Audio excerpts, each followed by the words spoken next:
Okay.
Okay, friends. Gonna get started real quick. Hi. Oh, I picked the wrong one. Good morning, friends. I hope you're having a good Sunday. Let's see. Welcome back to Zine Dreams. I'm Jenn Vega. This stream is a deep dive into independently and not independently made magazines. So zines and actual magazines. And we look at how they're put together so that maybe we can make great ones for ourselves. Isn't that nice? Morning, Matt. How are you? So last time we looked at Put an Egg on It issue 12, April Malig's Eating Zine number 1, and sort of a typography 101 from Print Magazine. You can watch all the clips here on my channel if you click on videos.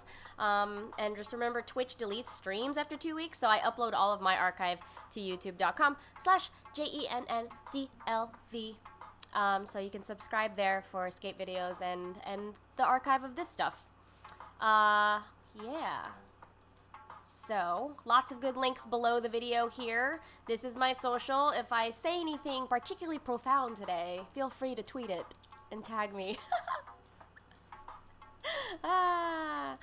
Let's see, what happened this week on Patreon? So, Friday, we released a bonus episode of Fun City where we talk about this movie called Strange Days, starring Angela Bassett and Ray Fiennes. I think I'm in the camp of I didn't really like the movie, even though I appreciate a lot of its aesthetics. Just fair warning, if you are going to delve into that discussion and watch the movie Strange Days, there is like sexual assault in it, so if you don't like that stuff, then don't watch that movie. We also have a 4-part mega episode of Fun City going up next week, starting on June 29th. So get ready to follow each member of the crew across New York City, and I think it's probably since episode 12, one of our best episodes, and it's the last one that we recorded before quarantine. So right after this, we're going to be starting a mini-series with the game Stillfleet, and I am building my character this weekend. I can already tell you he's a lizard person, and if you've seen like how in-depth I get about my Shadowrun character, just hold on. Hold on to your butts. And you're hearing it here first, actually. I submitted Culinary Word of the Day podcast last night to Apple and Google, and it's actually live on Spotify and Simplecast now, so you can go ahead and subscribe there, or you can wait until it proliferates to the rest of the internet and subscribe at your leisure. But it's happening. I recorded episode 2 last night. You can follow the Twitter. It's Culinary WOTD. You can also submit a word for me to cover. There's a pinned tweet with a Google form that you can help me come up with words. And I've also added a Patreon tier, so you can get a shout out on that little podcast. They're less than 5 minutes. It's a lot of learning, and I get really like serious and close to the microphone when I talk about culinary words. So that's a new thing. It's happening. I'll be posting more about it on Thursday, which is going to be publish day for me. So that's really exciting. I was very productive with that yesterday. So what, have you all read anything this week that was particularly exciting? You got a Little Pride axolotl that you ordered. No way! That's dope. Cool. So this week, we're covering Put an Egg on It, issue 11. I know we're going back in time because I totally didn't see this in the stack, and we skipped to number 12 last week, so... Oh, I want to see pictures. Can you send a picture when it arrives? I want to see it. It's so cool. They have the little ganglia on their head, right? I love that. Or they're like really cute and smiley. They're like, real smooth lizards. So we're going to go through Put an Egg on It, issue 11. A zine I got from my friend Dean. Oh, I will check it out after the stream. 10 years of window seat views. And the Good Meat issue of Edible Brooklyn. This was spring 2011. This was, wow, 9 years ago. So a lot has changed since 2011, but we'll see what happened. Cool. Let's start with Put an Egg on It. So if you're new to this stream, I just leisurely skim through these zines and sort of say takeaways about how we could be making zines better, the way that they're structured, and maybe you might consider it if you want to make zines in the future, that kind of stuff. Alright, so this opens with, oh, it looks like a hanging cow carcass. Awesome. Eliam Wanjiku buying meat for the party with Anne Makuna Shege and Sophia Najoki, See the full story. Wow. Okay, so there's like a cow hanging. We have a food tip at the beginning of this issue here. Umami size. Add a tablespoon or 2 of miso paste to your next vegetarian soup, like lentil or minestrone. It'll add a nice umami depth of flavor. Agreed.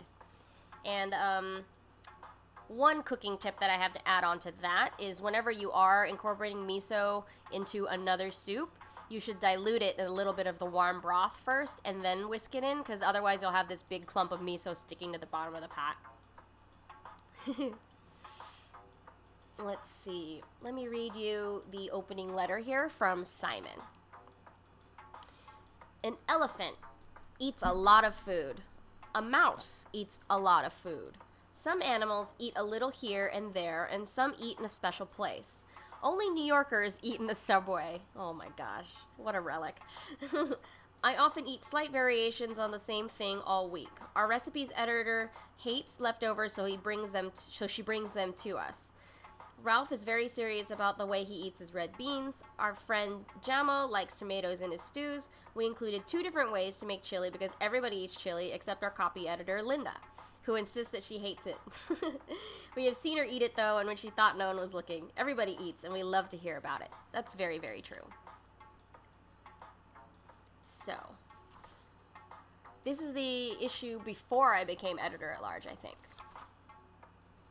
Right? Yes. Yes. Cool. So we have a recommended item here, Mike's Hot Honey, which is now, I think, available nationwide. This was, when was this? This was, let me look at the masthead really quick, excuse me.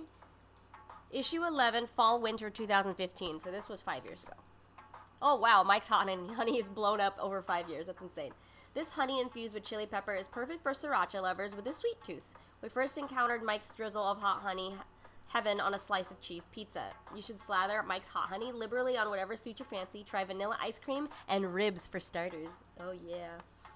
Look at this pig illustration. You must eat. That's by Ralph.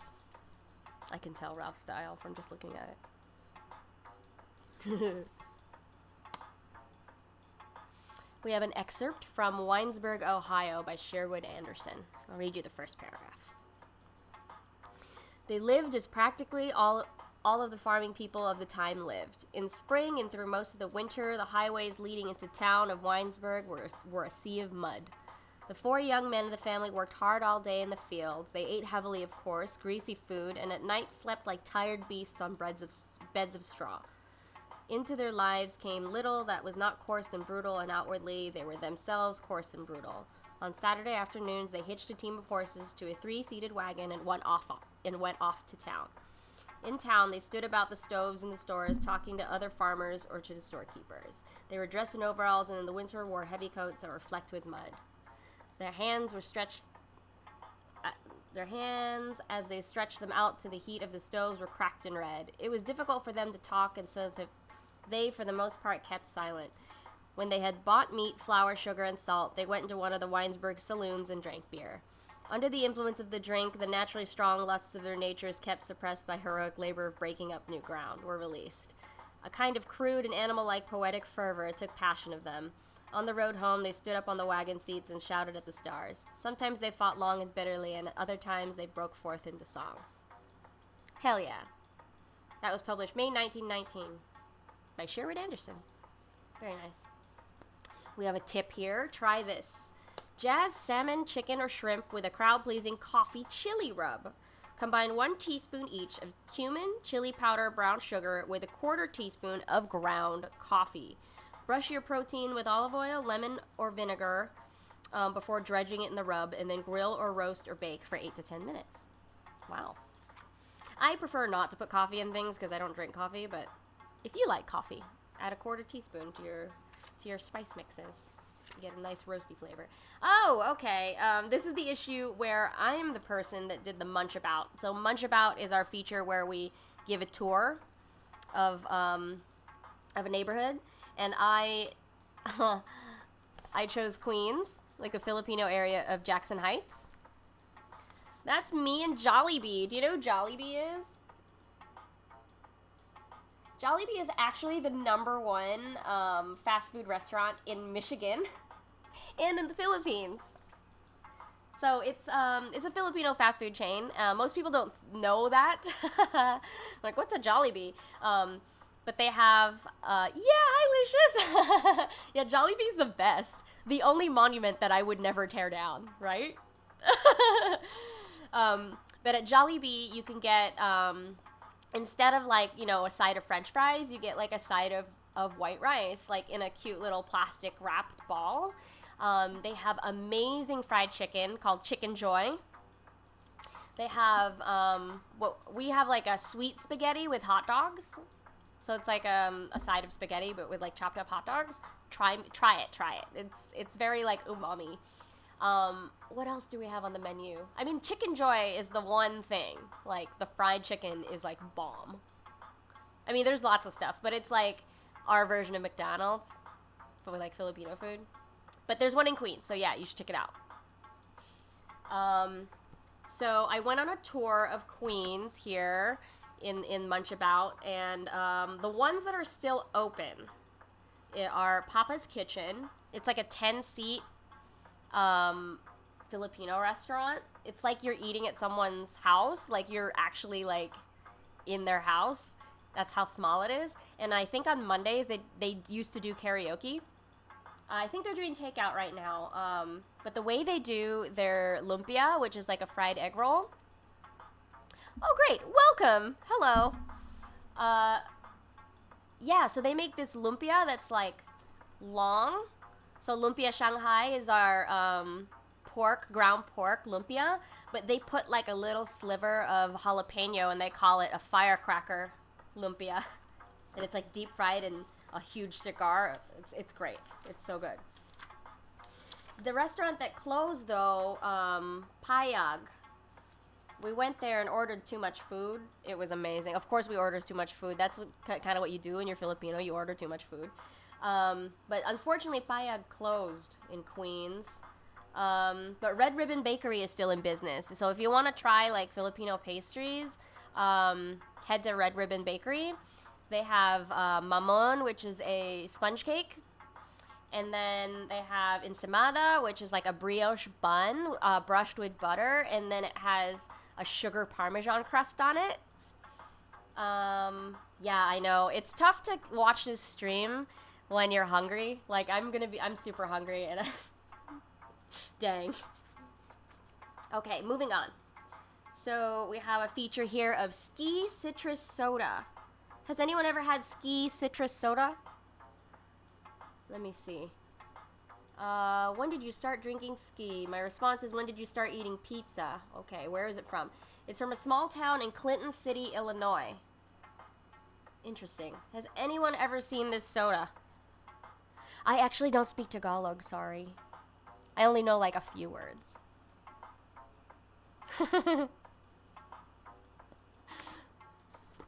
We got another item here called flapjacks. Has anyone had a flapjack? It's from England, I think. Where is it? Yeah. So let me see. The chewy oat bars existed only within the confines of the modern language's common room, and their allure increased as my 2-hour lecture approached. They cost £1. When at a gap between lessons, I bought the one covered in waxy chocolate. I relished peeling back the cellophane wrapper, pushing away essays and exams for a few satisfying minutes. Butter and sugar and golden syrup partied even with an upcoming essay deadline. Sometimes a jagged piece of chocolate broke off as it melted on my last pair of clean pants. Okay, so has anyone ever had ski soda or these English flapjacks? No, they're not from here. Not from America. It's like a oat milk chocolate, like kind of a bar. No, they're not from America. That's funny. I want to try it. I guess you can buy it at britishcornershop.co.uk. Cool. Oh, yeah, you've definitely had pancakes. Yeah, I've had pancakes too.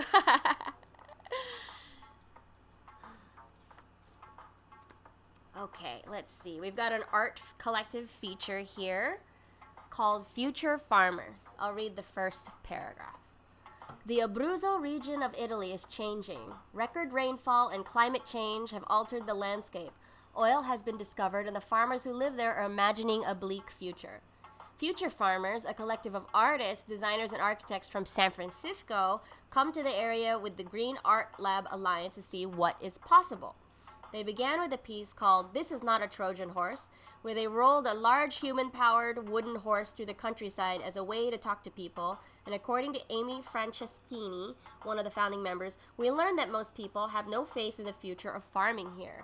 Oh, wow. I want to look them up, Future Farmers. We had some Australian foods in another issue, but this is just issue 11. We're just going one at a time every week. I've had a Tim Tam. Someone taught me what a Tim Tam slam was. That was really fun.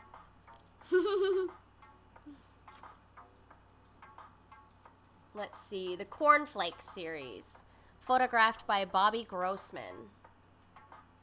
Let's see, let me read this. Is there a caption here? Here.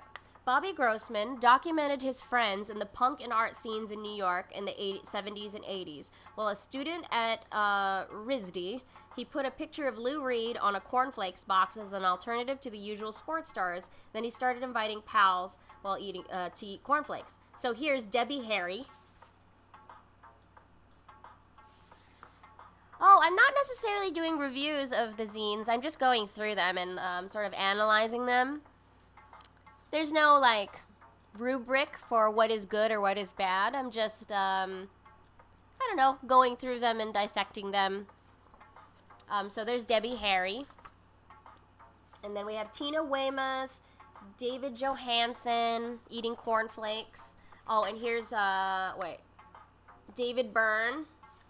David Byrne eating cornflakes. And then a famous one, Andy Warhol. Yeah, Andy Warhol eating cornflakes. I love that we reprint these. These are fun. We have an essay from Ralph, our art director. I'll read you the first paragraph here. My life is divided into epochs of hunger. Hunger so great it doesn't make me feel invisible or diminished as my limbs weaken and my bones push out into air, and it feels massive. A marble in my stomach expanding, pressing outward. I don't recede, I solidify, become more dense. It consumes my body, my eyes, my fingers, the sidewalk. Hunger is proof that all time and space are one. It creates a moment of clarity, like drunkenness. As you trudge streets in search of something, and food. Wow. And then has a long essay here. I like that opening paragraph. Oh, that was great. My life is divided into epochs of hunger. Wow.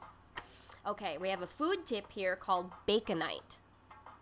When making bacon or pancetta lardons, put it in the freezer first and then cut it. That's true, because when bacon is warmed up, it's got so much fat. The fat, becomes liquid at room temperature when it's warmed, so that's harder to cut. So if you do want to cut like exact shapes with bacon or ham or anything that's really fatty, put it in the freezer for a little bit, for like 10 minutes. Yeah. We have an essay here called Eat Your Heart Out by Brontez Purnell. I'll read you the opening paragraph again. It had been 8 days since the other man had left, T-minus whatever hours before he said, "It's over." It had happened many times, but this time was sticking. A very long breakup. Oh, breakup story. Okay, we got another food tip here. Organic Crant. Organa and Campeo. Okay. Most important groceries to buy organic? Oh, here we go. Meat and oils. They stay in your system the longest. Oh, I see. And there's a little illustration of a meat and a glob of oil having a campfire in your stomach.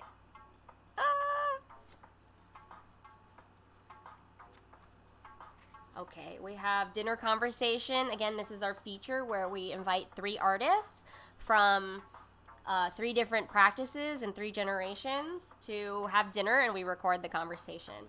So this is with Bruce Penderson, Stephen Winter, and Adrian Truscott. I'll read you the opening paragraph again. My apartment is sweltering, and Ralph is rigging up every fan I own in a line from the tiny window AC unit to the table in an effort to cool the place before our guests arrive. It's not working. Chef Paul Gerard is in my kitchen making himself at home, chopping celery and peaches and nosing around my cabinets, looking for vinegar options to pickle some chilies. Adrian Truscott is the first to arrive, and she says she doesn't have air conditioning either. By way of apologizing, I sit her in front of a fan and hand her a glass of rosé with an ice cube in it. Adrian is a performance artist and comedian in the punk rock feminist vein whose one-woman comedy show, Asking For It, finished a world tour this year.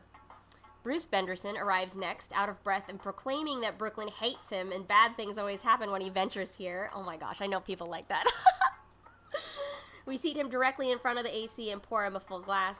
Bruce is a novelist and essayist whose memoir, The Romanian Story of an Obsession, won the Prix de Flore in 2004. Bruce, Adrian, and Ralph dive into discussion about hustlers, clones, gym bodies, books, and buying property upstate.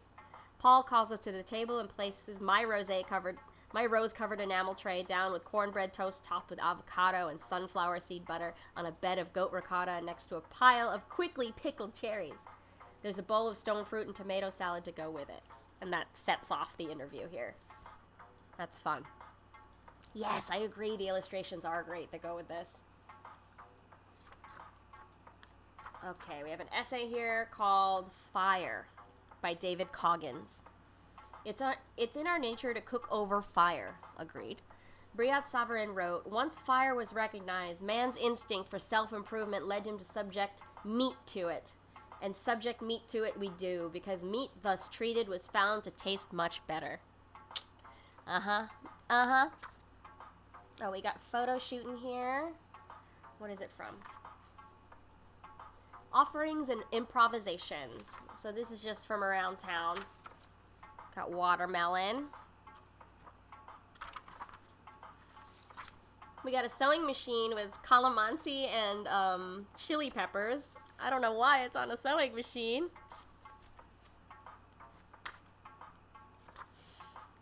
We have an essay from Darian Simone Harvin about oxtails. Ooh.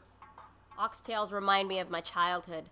Smothered in gravy over rice, not jasmine rice or brown rice or anything that's popular now. Classic, thick, short rice cooked in bulk for all purposes imaginable. How many of you like oxtail? I grew up with it, like peanut curry over rice with green bean. That's how I've had it in kare kare. We have an essay from Tracy O'Neill called Cake. Paul Gerard, the chef that I mentioned earlier, with an essay called Seltzer Man. Oh, and we have a tip here. Persebroskis. Oh, interesting. You can tell your fish is cooked when it matches the firmness of the tip of your nose. I've never heard that. Have you ever heard that? I've never heard that. Well, now I know. I've never really been good at cooking fish. Well, now I'm gonna be like cooking fish and just touching my nose and like waiting.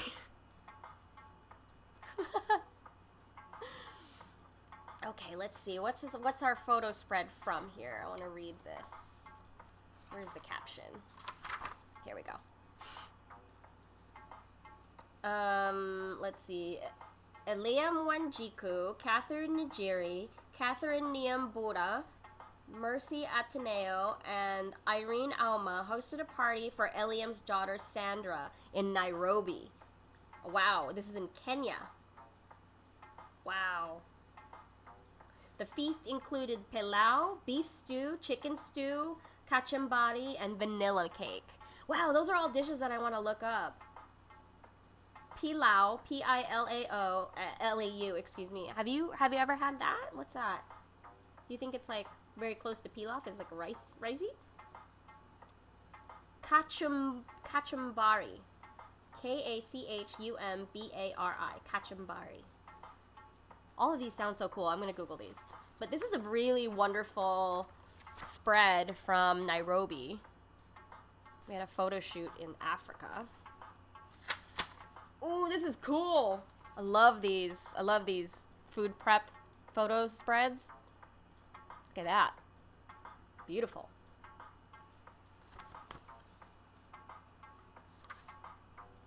This looks fun. Lovely. Okay, now we're at our recipe section. The theme for this recipe section was one pot.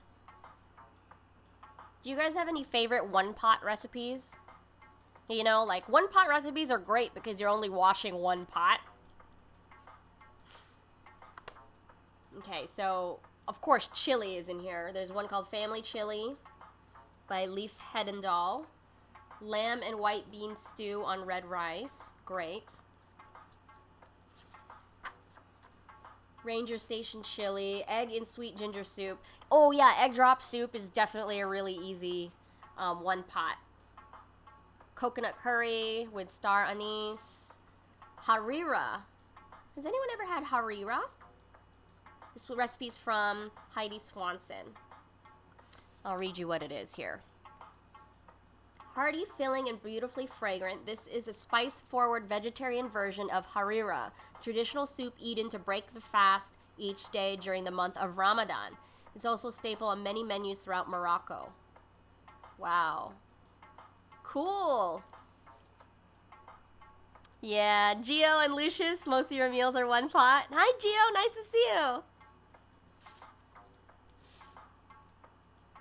Okay, we got a recipe for red beans and rice. Jim's dad's punch. Oh, that's funny. Thinking of a punch as a one-pot meal. You know. This one has hard apple cider, lemon juice, apple cider, more apple cider, bourbon, cinnamon, maple syrup. Ooh, that sounds good. That sounds like a good summer punch. We have ambrosia. Oh my god, how many of you have grown up with ambrosia? My family had ambrosia. Like the Jell-O. What are for some of your favorite one pots? Like, adobo is a, a one pot. Unless, you don't count the rice that you're making in the rice cooker. What else? What's another one pot? I mean, one pots you can pretty much call anything where you use a simmer sauce because you just dumped a jar into a pot of pasta or something like that. Lots of pasta dishes are one pot. Minestrone is a one pot.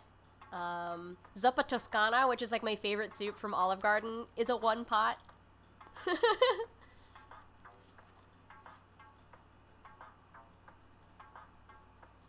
Okay. So we're at the end of this issue here. Stuff and things. We have like a comic of 2 eggs. It's all spinning, Bert. I think I'm hard-boiled again at 9 a.m. and it's 2 drunk eggs recovering from a bar night. It's cute. And let's see. We have our last interview here with Amanda Cohen. Does anyone know who she is? She is, the chef and owner of Dirt Candy, which is a vegetarian fine dining place in the Lower East Side. I'll just read you the first paragraph.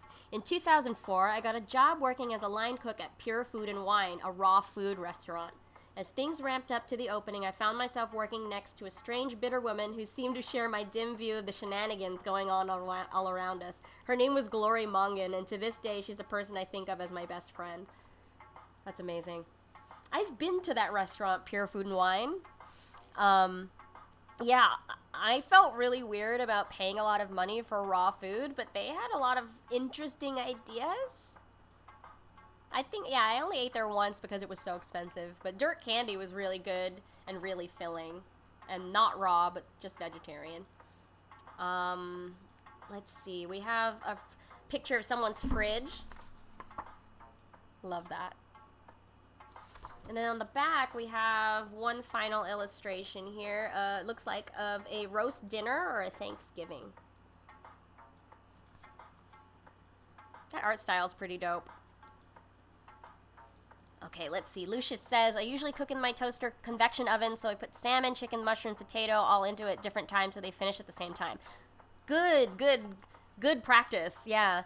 Knowing the order in which you put things, even if it's a toaster oven or a pot of soup, like knowing the degree of how much something should be cooked will determine that order of like when to put it in. So yeah, good thinking. And Gio says, I'm really into one pot pasta dishes just because super versatile with a lot of different flavors. Agreed. Yes, agreed. I love that. That's so cool. Okay, moving on. So that was Put an Egg on It issue number 11. This is still on sale at putaeggonit.com. We might be a little slow to mail things out over the next couple weeks because we are cleaning up our studio and moving out. But we are still in operation. We are still a magazine. Okay, next, this is a wonderful surprise that I got in like 2007.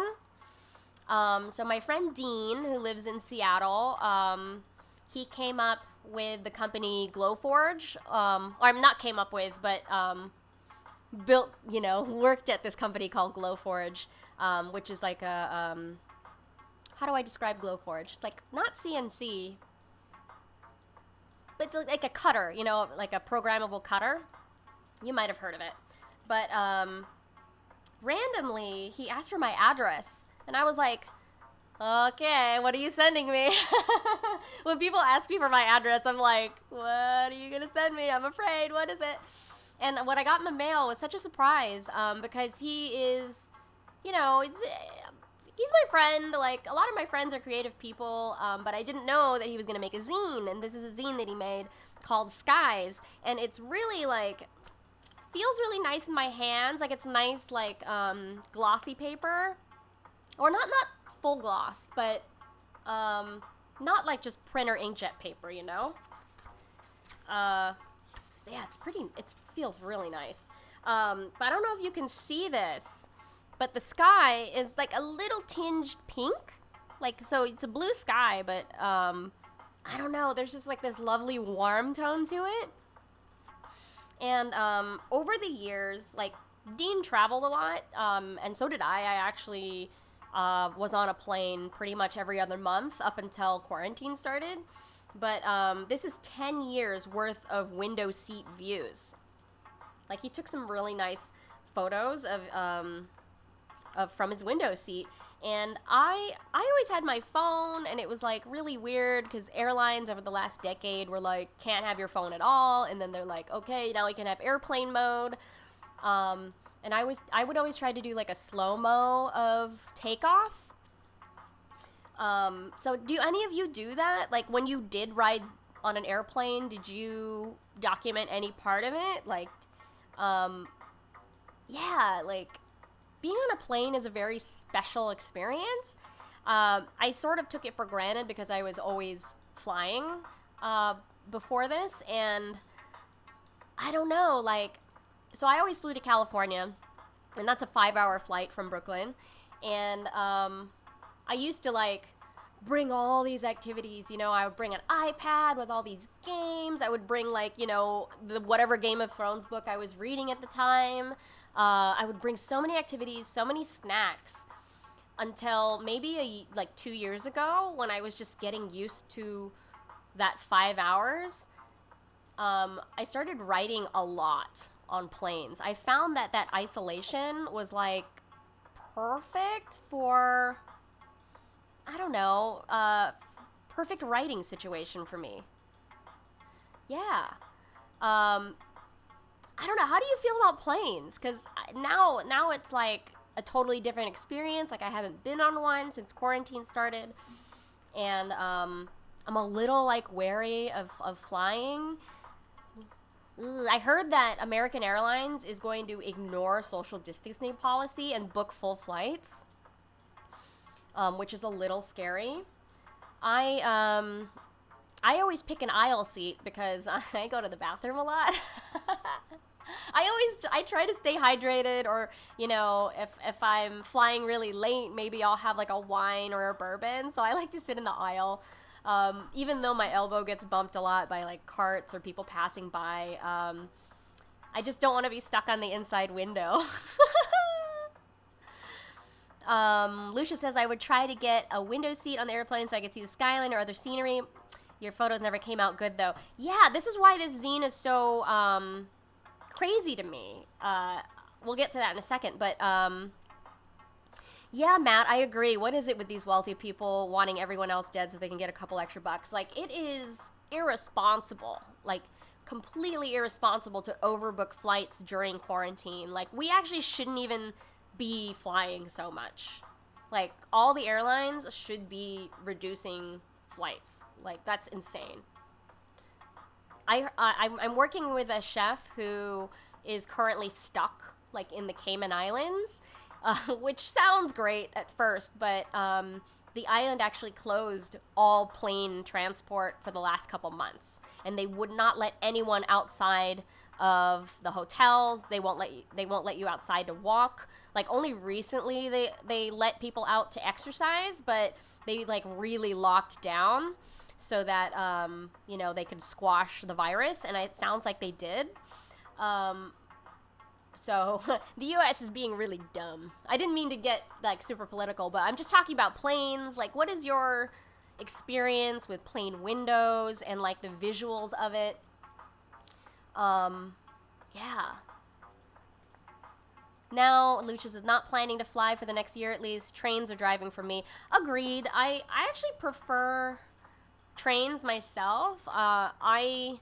I took the train from New York to Austin, Texas for South by Southwest one year, and I got so much done. Like, this is before they had, like, Wi-Fi on the train. So I did, like, my taxes by hand. I wrote, like, a short story. Like, I organized all these photos on my computer, and then my computer battery died. And I just, like, wrote in my journal for, like, 2 days straight. It was great. I did not get a sleeper car. I should have, but I was just, you know, in a, like, very lightly reclined chair trying to sleep, and sweating. But I do like trains. Gio says, I don't really fly that often, but I take the train a lot, so I just draw, like, on any free time I get. Yeah, that's amazing.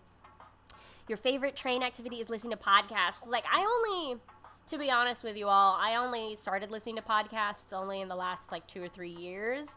And so now, I'm the kind of person who listens to them, like, right away, and I don't build a queue. So I'm always, like, thirsting for, like, the next one. I mean, I very specifically only listen to, like, narrative-driven podcasts or fiction, sci-fi, like, / horror.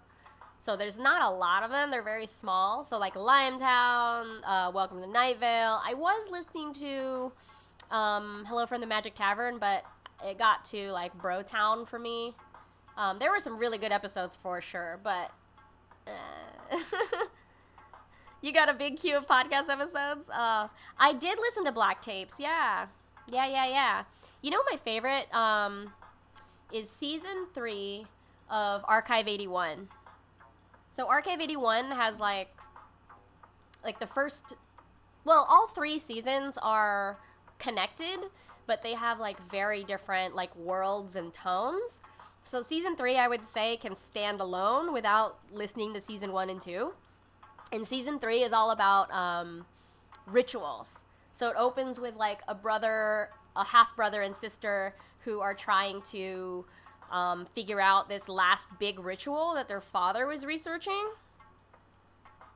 So yeah, Archive 81, Season 3, highly recommend. Highly recommend. Especially if you love sound design and, like, cassette tapes.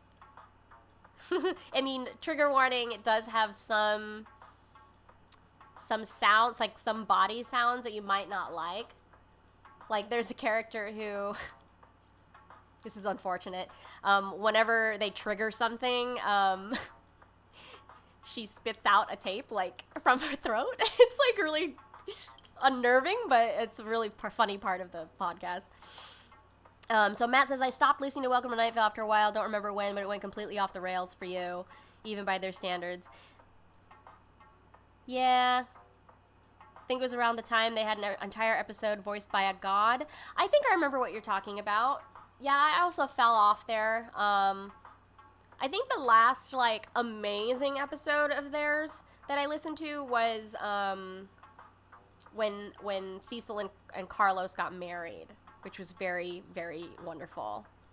But I also haven't caught up on that either. Oh my gosh, we're so off topic. Okay, I'll talk about podcasts another time. But let's get back to skies. So this is my friend Dean Putney. You can follow him on Twitter. These are really high quality, so I think that he definitely brought, like, a nice, like, DSLR onto the plane. And I love this. You can see another plane in the sky there. So there's no words.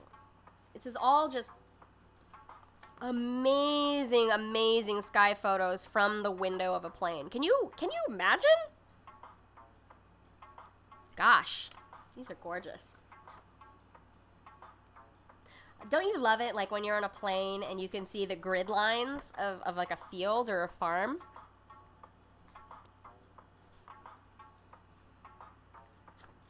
Oh, yes, here's another one. So, like, there's a mountain, and then you can see the grid lines of the town. So where I grew up in Palmdale, well, I didn't grow up there. I spent high school in Palmdale, California. It was really easy to get around town because they were literally named like Avenue A, Avenue B, Avenue C, and then like the cross streets were 10s apart. So like 10th Street West, 20th Street West, and then when you got to 0, it went the opposite way. So it'd be, 1 mile between 10th Street West and Lancaster Boulevard, and then Lancaster Boulevard to 10th Street East was another mile. So you could tell how far something was away by like just in your mind like battleship like grids.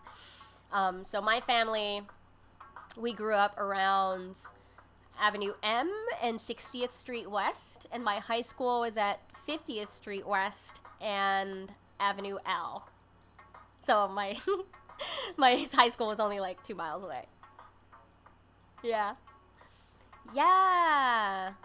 Gio says, wild. I like it. Shots like kind of it shows how kind of like how much we try to put the order in the chaos of the landscape. Yeah, and there's still like grids. It's insane.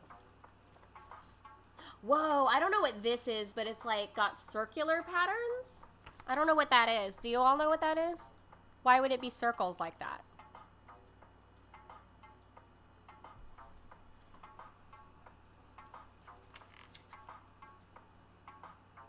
Ooh, this one has like I don't know, like it looks like either power lines or windmills, like lining it. Oh, the circles might be irrigation for crops, maybe. Oh, I know what these are. These are water purification tanks, because we have one here in Greenpoint. They're like eggs. I'm sorry, I didn't show you. There, it's up here. There we go.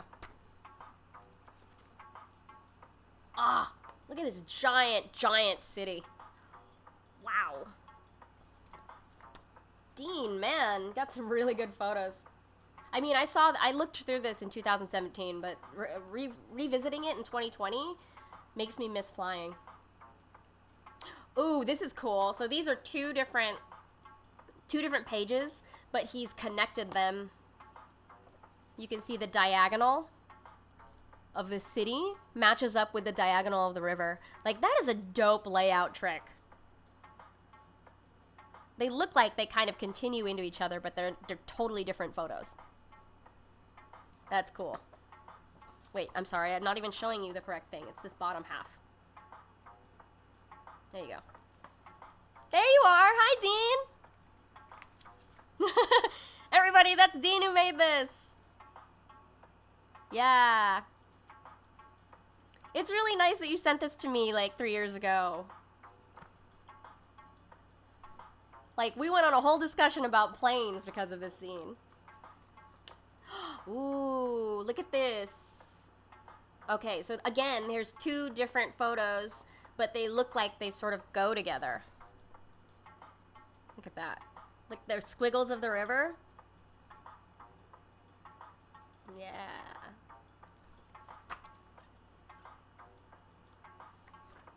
Ooh, the colors of this one are great. Dean, where is this pink one? Do you know? Do you remember?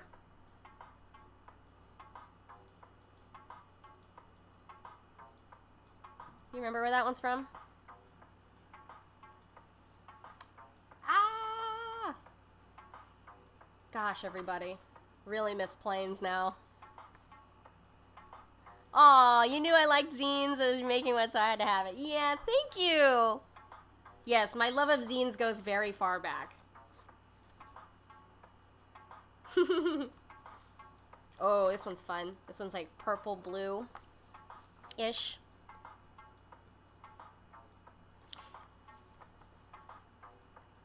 Oh, and I have one more question for you, Dean. What were you using to take the photos? It's okay if you don't remember where it was. Ooh, look at this. This one is a water and the land meeting. That's dope.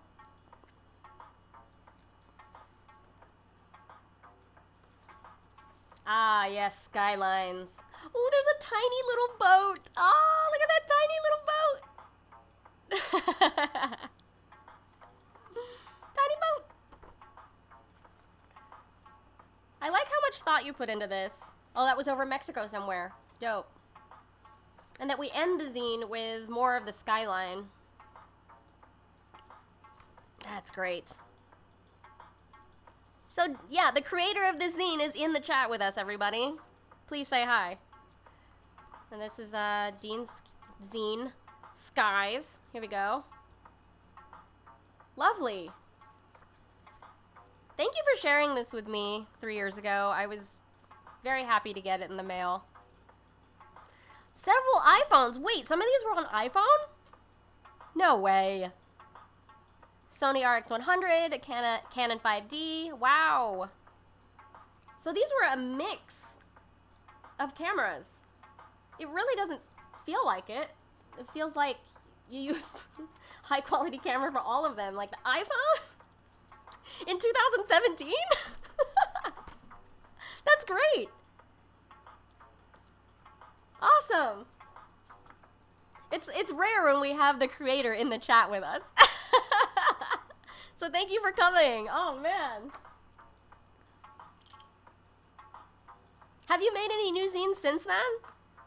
I know you did your photo book with the war photographs a long time ago. 10 years. Ay, ay, ay, ay, ay. Yes. 10 years is a long time. But this is such a well-made zine. I mean, I love that the bleed goes all the way to the edges. There's no border. Which makes it feel like, you know, there is no border to the world, to your window of the world. Like, isn't that nice? Like, it's such a nice thought.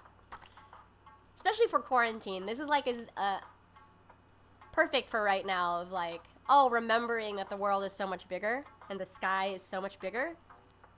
Ah, I feel so good. Unintentional effect. You need to work on your next one, Galapagos. Oh, snap. Oh, snap. I'm excited. That's awesome. Thank you for sharing this scene with me. So the next one we're going to tackle here, we're just going to skim through it. This is Edible Brooklyn number 21, spring 2011. So this is 9 years ago. This is called the Good Meat issue. And so this whole thing is about sustainable meat systems in Brooklyn, specifically. So this is 9 years ago. It has a lot of the same... I have a lot of the same complaints about it than, you know, that we've been looking at over the last couple weeks. Which is, you know, there aren't very many people of color in these food magazines, you know, with all the Bon Appetit, like, drama that's been happening, like, all of the media reckoning about representation. Like, this is another clear example of no matter how good of a job you're doing, you can always be, like, improving representation in your publication. So there are 0 visible women of color in this issue.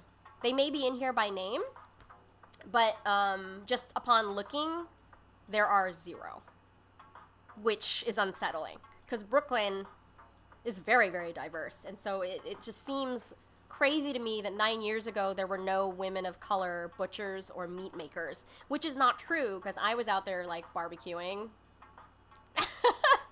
Like I was starting my catering company and like doing things. But I mean, this is not to say that, oh, you should have covered me. That's not what I'm saying. It's that they exist and that they had an opportunity then to like start a good habit and just clearly were not. Okay, so we have a letter from the editor from Gabrielle Langholtz. Their letter to the editor is called Grist for the Mill. Here, I'll read you some of it. With apologies to Jonathan Safran Foer, who I loved interviewing, Edible Brooklyn's first all-meat issue is dedicated to former vegetarians. This is crazy, but great. I'm not being flip, and I don't mean to say lapsed. Excuse me. Editing this issue upheld my impression that just about everyone involved in good meat today was supping on tofu a decade ago. It seems I'm one of many herbivores to convert to conscientious omnivoreness. Yeah, interesting. Yes. Here. You don't have to be a farmer. You don't have to become a farmer or a butcher to be part of the revolution. You can keep your day job and change the world by seeking out meat from farmers you trust. Farmers who raise small herds on pasture. Farmers who are former vegetarians. Here's to eating well and living right. And, you know, another vote for sustainable meat is you know where it comes from, you know how the animals were treated. I totally respect vegetarians now. Like, 10 years ago, I used to be, like, a very vocal, like, anti-vegetarian. Like, y'all are wasting my time. You know, I don't want to make menus for vegetarians. But over the last decade, I definitely, like, learned that it was a creative challenge to cook vegetarian things and vegan things. And, I have, like, a much wider vocabulary for cooking, by getting to know those kinds of recipes. But, I sort of have, even though I'm a barbecue person and love grilling and I love meat, I've definitely like scaled it down in my day-to-day eating. Like I definitely have one vegetarian meal a day, like a salad or like yogurt with granola. Well, it doesn't, you know, making that one little change seems doable. And, you know, the less meat we consume, the less methane in the atmosphere, the less, you know, all of that. So there are a lot of reasons for it, and eating more plant-based stuff. But I also, in the year 2020, am not really into lab-grown meats. Like, why are we trying to make meat so badly? Do we really need it? Like, we have so much great vegetation, so why don't we just eat that? I don't want to create it, because I think it's creating this really dangerous, expensive economy. Like, Impossible Meat and, like, Beyond Meat, they're pretty expensive, dude. Like, plant-based diets shouldn't cost you that much. Like, saving the world and feeding more people shouldn't cost that much, especially if it's going to be, like, a worldwide solution. But that's my personal opinion. Okay. So, we have a feature here on Eastern District, which is in Greenpoint. One Polish butcher shop under new ownership. So Eastern District is also a cheese shop. It's great. But let me say that the first featured people here are all white. There's all these white people. I do love Eastern District. And we got a feature here for, like, 2 white ladies making dog food. Sustainable dog food. Evermore pet food. We have the founders of M. Wells, which is in Queens. More white people. Sorry, I'm going to be a broken record about this. There's a feature here on Brooklyn Cured, which is a great brand. They make sausages and cured charcuterie and all that. Where did he start?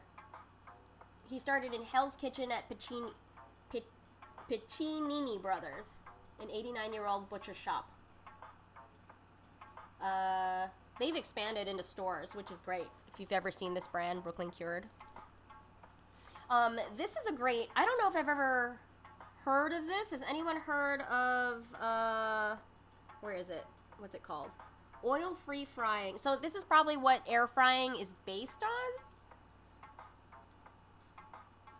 on. What is it called? The title is the Meatcrowave, but that's not the name of the product. Unavailable. The Healsio. Healsio.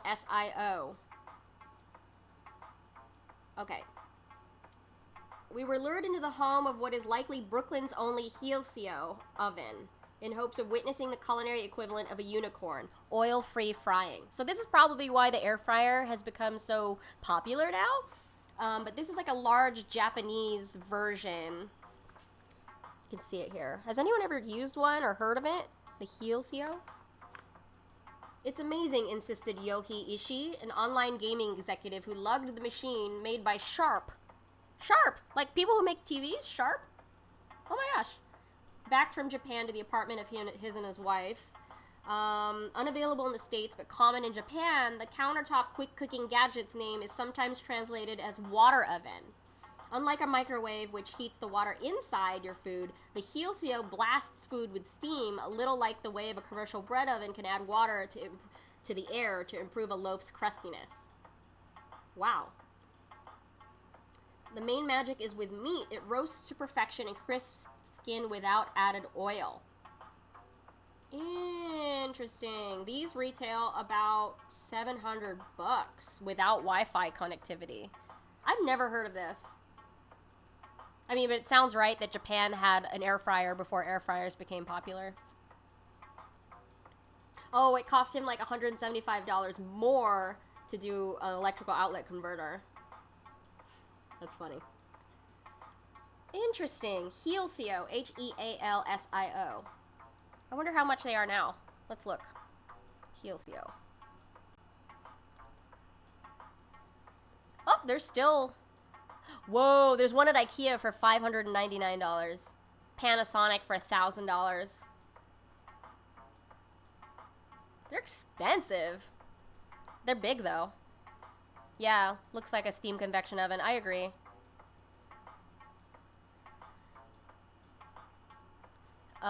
Let's see. Cool. I would try it. I've never actually used a, air fryer either. I mean, I know it's like a small countertop version of that.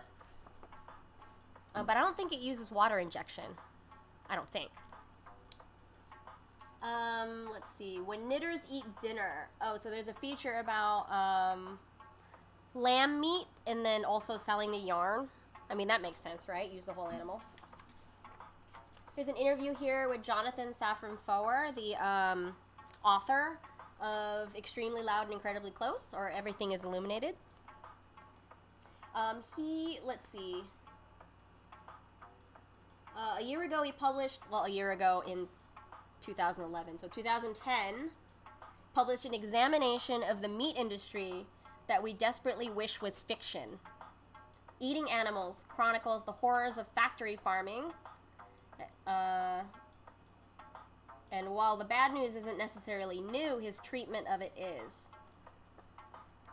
Yeah, so that's the cover here. The green one says Eating Animals.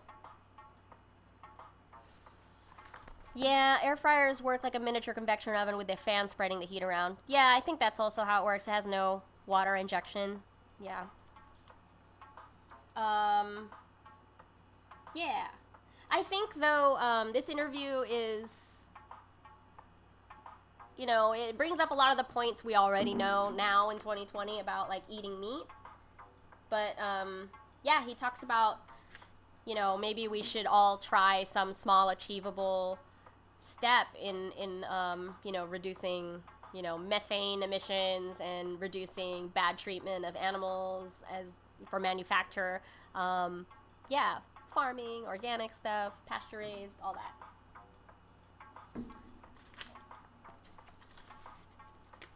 Let's see. Big ad for Saint Germain. Which I don't mind because it has like 7 cocktail ideas here. Or no, wait, 1, 2, 3, 4, 5, 6. Wow. I don't mind that. I mean, Saint Germain's pretty good. Oh, bye, Matt. Nice to hang out. Haha, D&D game to pretend to prepare for. Haha, I won't tell on you. Mastering the Art of Mexican Cooking. A Park Slope chef from Mexico City has penned a Latin answer to Julia Child's classic. So this is a book by Roberto Santibanez with my friend JJ Good called Truly Mexican. I haven't seen this book. Check it out.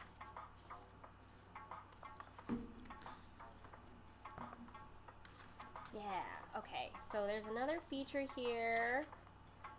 Modern traditions, not so cut and dried. Chefs seek a cure to the health department charcuterie crackdown. So this was still an issue, I think, in 2019 of restaurants starting charcuterie programs like in-house, so like house-made salami, house-made pâtés, house-made cured ham leg.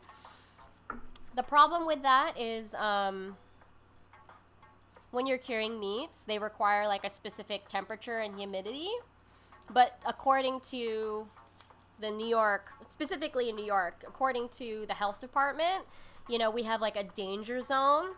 So what they do on health inspections is that they have a thermometer, or they ask you to measure a temperature of a food that is sitting out on the counter in front of them. So like they ding you if it falls into the danger zone. So if you don't know, a restaurant slang, like the danger zone is 40 degrees to 140 degrees. I have all this stuff memorized because I had to take a test. And a lot of cured meats, in cellars and in basements need about like 60 degrees Fahrenheit. And so that is completely illegal, but still scientifically safe. So the way that restaurants can get around that is by developing a HACCP plan. So HACCP, HAACP, I forget the acronym, but it was developed by NASA, which is a step-by-step plan. Like you keep a literal binder of all the potential things that could go wrong in a recipe. Like every recipe that your restaurant develops or uses, there's a step-by-step like chapter in your binder about what can you do to prevent bacterial growth or like poisoning your staff. So this is like a lot of work like for a small business. Like you're dealing with rent, you're dealing with cooking, you're dealing with customers, and now you have to write like a NASA 10-point plan of how you're keeping everything safe. And so just like in music, just like in every creative field, like a lot of this stuff has flown under the radar because the bureaucracy is so crazy. Like HACCP plans are good for falling back on if like something does happen, but a lot of restaurants have just been like, F it, I'm just gonna make my charcuterie and just not tell anyone that how we're doing it. We bought it.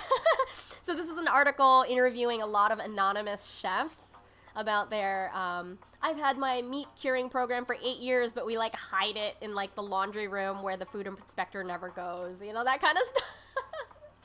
It's kind of like a shadow run, like a meat shadow run.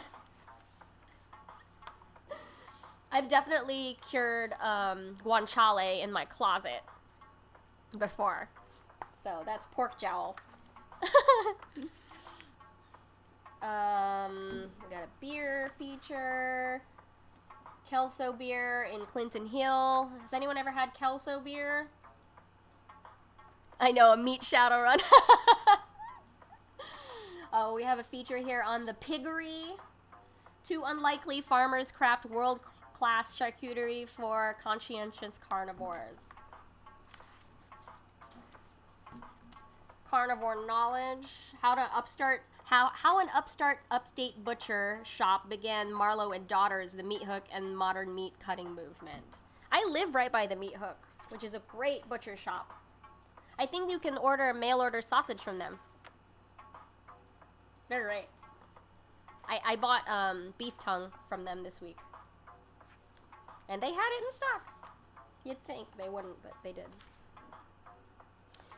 What else? So there's Grazing Angus. Literally no women of color except for in an advertisement for someone's photography business. Okay, we have a piece here by Katie Kiefer. Billy the Kid, not wanted, dead or alive. Goat dairies have a glut of baby boys and need you to help eat them. I'll read you the first paragraph. In 1980, Alice Waters put what Wikipedia calls the first goat cheese salad on her menu, and in the 30 years since, the delicious dairy of the nanny goat has found a welcome place in the nation's dairy case. This is true. Brooklynites can get their goat cheese, but not just at Applewood and Stinky Brooklyn, but everywhere from Applebee's to Seatown. But what about goat meat? The country's new taste for goat dairy has brought about a blossoming of new herds, and the facts of life mean that half the kids born to milking mothers every season are baby billies. So while young females can grow up and join the milking herd, a single male can keep 100 or more females bred, so male kids are essentially a waste product. That is crazy. And did you know that when you're raising goats, You have to separate a majority of males from the females. So you have that one billy goat that is like impregnating all the goats, but you got to keep most of the other male goats away because their assertion of dominance and marking territory is by peeing all over themselves. And so it actually affects the product if there are too many male goats around, because it just will start smelling like goat pee. You're welcome. You're welcome for that terrible fact. But I endorse goat meat. It requires a lot more cooking, It's featured here on Fatty Q. I don't know if they're still open. Has anyone eaten at Fatty Q in a long time? I don't remember. We'll look that up later. Ah, there's an advertisement for Betty Bakery where Emily used to work. That's funny. Some of you might know who Emily is. She's my helper. My catering helper. And my encouragement unicorn.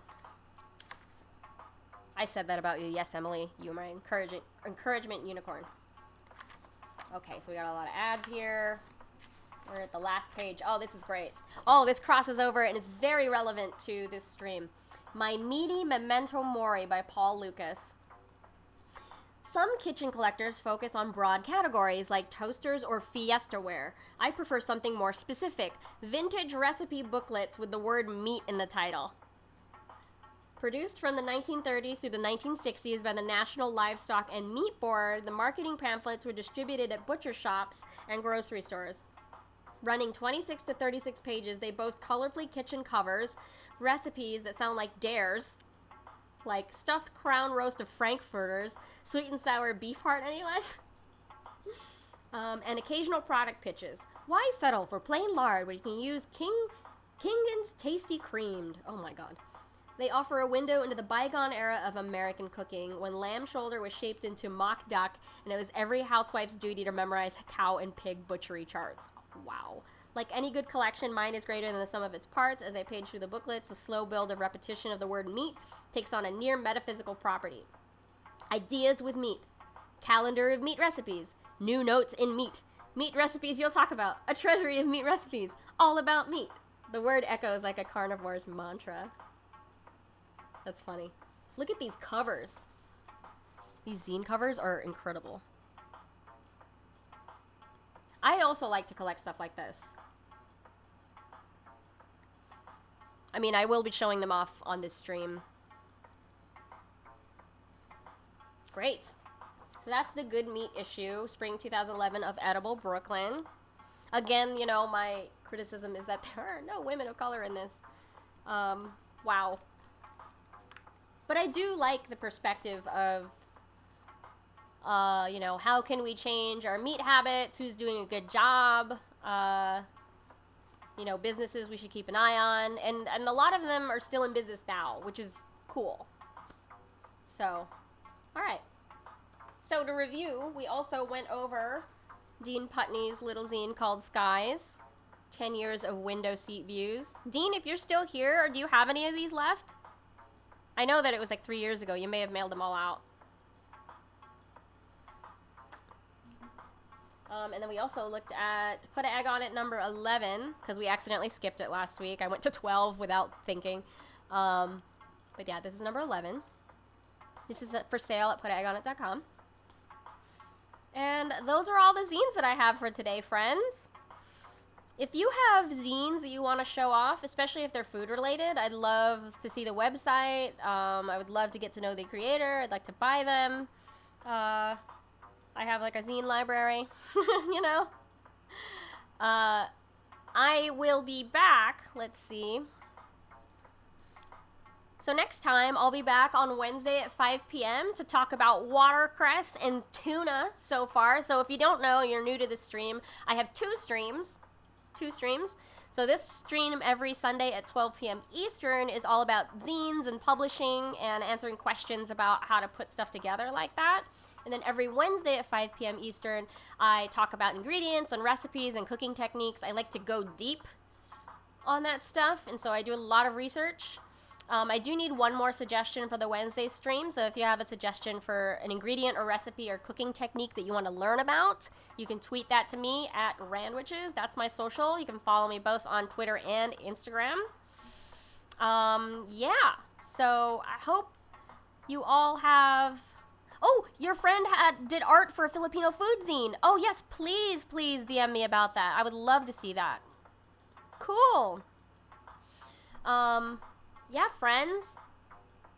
So, I'll see you Wednesday if you want to come hang out and talk about food with me at 5 p.m. Eastern. I hope you have a good rest of your Sunday. This was very relaxing. Thank you all for hanging out, and I hope you have a good lunch, good rest of your Sunday. Hopefully see you soon. Check out all the links below the video here. Those are all the ways that you can support me, especially buying a copy of my cookbook on Etsy. But yes, thank you. Have a great Sunday. Have a great week. I hope you all get some rests. I'll see you Wednesday.